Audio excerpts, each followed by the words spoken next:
नमस्कार. आज आपण अशा एका विषयावर बोलणार आहोत जो आपल्या मुळांशी तर जोडलेला आहेच, पण ह्या धावपळीच्या जीवनात कुठेतरी मागे राहून गेलाय. चला तर मग आपल्या आरोग्यासाठी पारंपरिक ज्ञानाचा हा खजिना पुन्हा एकदा उघडून पाहूया. वेळ आली आहे पारंपरिक गोष्टींकडे परत जाण्याची. हे वाक्य आपल्याला क्षणभर थांबून विचार करायला लावतं नाही का, की निसर्गापासून दूर जाताना आपण नेमकं गमावलंय तरी काय, आणि ते पुन्हा मिळवण्याची वेळ खरंच आलीये का? बघा, आपण सगळ्यांनी योगा आणि प्राणायाम किती सहज स्वीकारले आणि त्याचे फायदे तर आपण सगळेच अनुभवतोय.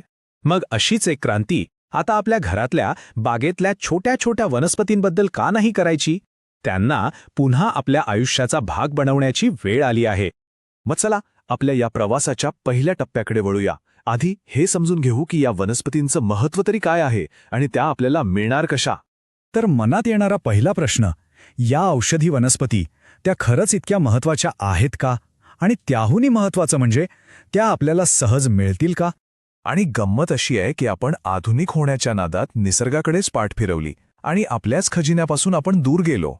जरा विचार करा, आपल्या अवतीभोवतीच आरोग्याचं केवढं मोठं भांडार आहे आणि आपण मात्र त्याकडे दुर्लक्ष करतोय. आणि सगळ्यात चांगली गोष्ट काय आहे माहितीये? यासाठी कुठे लांब जंगलात जायची अजिबात गरज नाहीये. साधं आलं, हळद, लसूण, अगदी गुळवेल, ज्याला तर अमृता म्हणतात, कारण ती आपल्या रोगप्रतिकारशक्तीसाठी अमृतासारखीच आहे. यांसारख्या कितीतरी वनस्पती आपण अगदी सहज आपल्या खिडकीत किंवा बाल्कनीतला कुंडीत लावू शकतो. हे चित्र बघा, सगळं काही स्पष्ट दिसतंय. एकीकडे आहे निसर्गाचा साधा सोपा मार्ग, जिथे आपल्याला बहुगुणी वनस्पतींची मदत मिळते, आणि दुसरीकडे आहे आधुनिक मार्ग, जो अनेकदा खर्चिक आणि त्रासदायक ठरू शकतो. निवड शेवटी आपल्याच हातात आहे. ओके, मग पुढचा प्रश्न. बाजारात इतके सारे पर्याय उपलब्ध आहेत, मग आपण औषधी वनस्पतीच का निवडायच्या? हा प्रश्न मनात येणं अगदी साहजिक आहे, की एवढे सगळे ऑप्शन्स असताना वनस्पतींचाच आधार का घ्यायचा? तर याचं उत्तर त्यांच्या काम करण्याच्या पद्धतीत दडलेलं आहे. आपलं आयुर्वेद म्हणजे आयुष्याचं विज्ञान. यामध्ये तर या वनस्पतींना प्राण म्हटलंय, म्हणजेच जीवनशक्ती. इतकंच नाही, होमिओपॅथीमधली सुद्धा अनेक औषधं वनस्पतींपासूनच तयार होतात. यावरूनच त्यांचं महत्त्व किती मोठं आहे हे लक्षात येतं. या वनस्पतींमधून होणारा उपचार हा खूप सोपा आणि सरळ असतो. तो आपल्या शरीराला कोणताही जास्तीचा त्रास देत नाही. उलट आजारपणामुळे आधीच थकलेल्या शरीराला यातून एक प्रकारचा जणू काही मायेचा दिलासाच मिळतो. आणि याचा एक खूप मोठा फायदा पण आहे, तो म्हणजे जर आपण या वनस्पतींचा वापर वाढवला ना, तर मोठमोठ्या विदेशी कंपन्यांवरचं आपलं अवलंबित्व कमी होईल. हे खरं तर आत्मनिर्भरतेच्या दिशेने एक खूप मोठं पाऊल ठरू शकतं. चला आता या विषयाच्या एका जरा वेगळ्या आणि अधिक खोल पैलूकडे जाऊया. या वनस्पती म्हणजे केवळ औषधं नाहीत, त्यापेक्षा त्या खूप काही जास्त आहेत. कधी विचार केलाय का की आपले पूर्वज, अगदी धन्वंतरी देवांनी सुद्धा या वनस्पतींना देवता का मानला असेल? यामागे खूप सुंदर विचार आहे.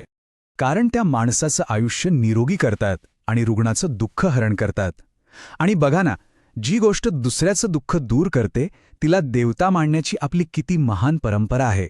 तर मग हे सगळं जाणून घेतल्यावर चला आता एका संकल्पाकडे वळूया. आपल्या निरोगी आयुष्याच्या दिशेने एक महत्त्वाचं पाऊल उचलूया. चला तर मग आज सगळे मिळून एक संकल्प करूया.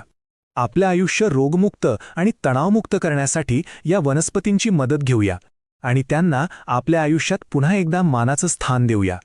बघा, जसं योगाकडे परतल्यामुळे आपल्याला सगळ्यांना एक नवी ऊर्जा मिळाली ना, अगदी तसंच या वनस्पतींकडे परतल्यामुळे आपल्याला निसर्गासारखं ताजतमानं वाटेल याची खात्री आहे. आणि सगळ्यात महत्त्वाचं, हे पूर्णपणे आपल्या हातात आहे. आणि जाता जाता एक प्रश्न सोडून जातो. जरा विचार करून बघा की आपल्या आजूबाजूला निसर्गाने दिलेल्या अशा अजून कितीतरी देणग्या आहेत ज्यांच्याकडे आपण कळत नकळतपणे दुर्लक्ष करतो आहोत.